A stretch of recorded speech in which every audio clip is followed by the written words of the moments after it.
आज के समय में अधिकतर युवा ये चाहते हैं कि एक प्रशासनिक नौकरी को करें। प्रशासनिक सेवा में अलग अलग पदों का ऑफिसर होते हैं। अपने लक्ष्य को प्राप्त करने के लिए युवा कड़ी मेहनत करते हैं। लक्ष्य की प्राप्ति के लिए सबसे महत्वपूर्ण बात ये होती है कि आपको अपने लक्ष्य की सारी जानकारियाँ होनी चाहिए। अगर आपको अपने लक्ष्य के सारी जानकारियाँ हैं तो आप अपने मेहनत सही दिशा में और सही तरीके से कर सकते हैं। इससे आपकी सफलता पाने की संभावना बहुत ही अधिक बढ़ जाती है। दोस्तों, आज मैं प्रशासनिक सेवा के एक ऑफिसर के बारे में आपको इस वीडियो में बताऊंगा। आज मैं आपको एसडीएम ऑफिसर की पूरी जानकारी दूंगा, जैसे कि एसडीएम ऑफिसर क्या है, एसडीएम ऑफिसर कैसे बने, एसडीएम ऑफिसर बनने के लिए आपकी योग्यता क्या होनी चाहिए, एसडीएम ऑफिसर की सैलरी कितनी होती है। एसडीएम का full form sub divisional magistrate है। इसे हिंदी में उप प्रभागीय न्यायाधीश कहते हैं। ये जिले के सभी जमीन व्यापार की देखरेख करते हैं। जिले की सभी जमीन व्यवस्था, जमीन की लेखा जोखा एसडीएम ऑफिसर के पास होती है। जिले में जितने भी तहसीलदार हैं वो एसडीएम ऑफिसर के नियंत्रण में होते हैं।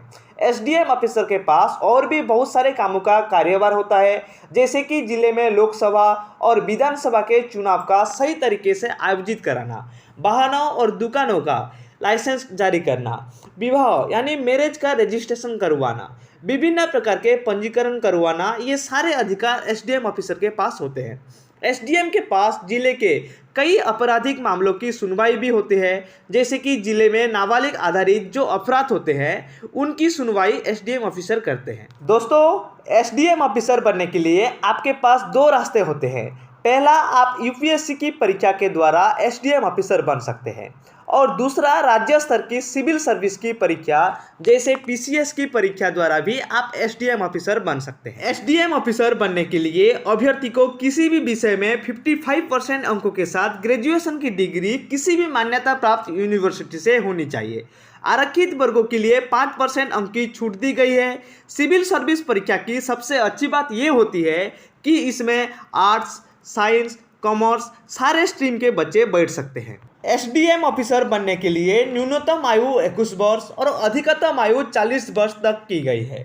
21 से 40 वर्ष की आयु के बीच में आप एसडीएम की परीक्षा दे सकते हैं।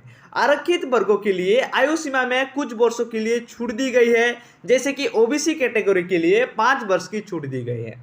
एससी और एसटी कैटेगरी के लिए 5 वर्षों की छूट दी गई है।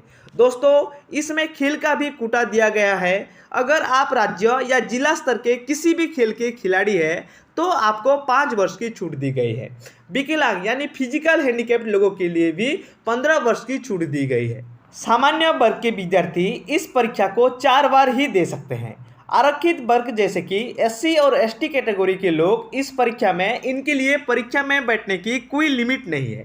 विकलांग विद्यार्थियों के लिए भी इस परीक्षा में बैठने की कोई लिमिट नहीं है। दोस्तों, एसडीएम की परीक्षा को 3 भागों में विभाजित किया गया है। पहली 2 परीक्षा लिखित होती है और तीसरी परीक्षा इंटरव्यू होती है। जो विद्यार्थी दोनों लिखित परीक्षा में सफल होते हैं उन्हें ही इंटरव्यू के लिए बुलाया जाता है। पहले लिखित परीक्षा को प्रारंभिक परीक्षा कहते हैं। इसमें आपको सामान्य अध्ययन से प्रश्न पूछे जाते हैं और सारे प्रश्न ऑब्जेक्टिव टाइप के होते हैं। आप जिस राज्य की पीसीएस की परीक्षा दे रहे हैं उसमें आपको उस राज्य के संबंधित सामान्य अध्ययन का भी प्रश्न पूछा जाता है। दूसरी लिखित परीक्षा को मेंस एग्जाम कहते हैं। इसमें वही विद्यार्थी बैठते हैं जो पहले लिखित परीक्षा में सफल होते हैं। इसमें आपको हिंदी और अंग्रेजी के प्रश्न पूछे जाते हैं। इसमें आपसे सब्जेक्टिव टाइप के प्रश्न भी पूछे जाते हैं। इसमें आपको निबंध के भी प्रश्न पूछे जाते हैं। दोनों परीक्षा में सफल विद्यार्थियों को इंटरव्यू के लिए बुलाया जाता है। इंटरव्यू में विद्यार्थियों की निर्णय लेने की क्षमता की परीक्षा ली जाती है। आपसे आपकी विषय की सारी जानकारी के बारे में भी पूछा जा सकता है। आपसे आपके राज्य की जानकारी में भी पूछा जा सकता है।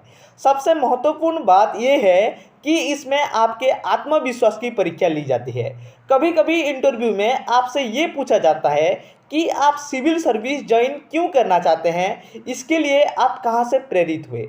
इस तरह के क्वेश्चन यानी इस तरह के सवाल भी आपसे पूछे जाते हैं। एसडीएम ऑफिसर में आपको सैलरी 9,300 रुपये से लेकर 34,800 रुपये के बीच में मिलती है। इसके साथ आपको ग्रेड पे के तौर पर 5,400 रुपये हर महीने मिलते हैं। एसडीएम ऑफिसर को सैलरी के अलावा और बहुत सारे सुविधाएं प्राप्त होती है।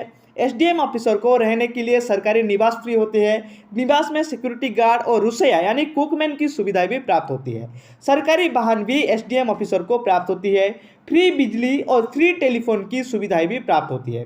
सबसे महत्वपूर्ण बात, उन्हें जॉब सिक्योरिटी प्राप्त होती है, जो कि अधिकतर निधि नौकरियां में प्राप्त नहीं होती है। रिटायरमेंट के बाद पेंशन की सुविधाएं भी मिलती है। सरकारी काम के लिए अगर आप कहीं दूसरे राज्य में जाते हैं तो वहां आपके अच्छी रहने की सुविधाएं भी प्राप्त होती है। जो विद्यार्थी यूपीएससी परीक्षा के द्वारा एसडीएम ऑफिसर बनते हैं उनकी प्रमोशन के अवसर ज़्यादा होते हैं उन विद्यार्थियों के तुलना में जो राज्य लोक सेवा यानी पीसीएस परीक्षा के द्वारा एसडीएम ऑफिसर बनते हैं। आई होप आपको समझ में आ गया होगा एसडीएम ऑफिसर क्या है, एसडीएम ऑफिसर कैसे बने, एसडीएम ऑफिसर बनने के लिए आपकी योग्यता क्या होनी चाहिए और एक एसडीएम ऑफिसर की सैलरी कितनी होती है। अगर आपको वीडियो अच्छा लगा है तो लाइक कीजिए, शेयर कीजिए और सब्सक्राइब करना मत भूलिए। तब तक के लिए आप सभी को मेरी तरफ से जय हिंद।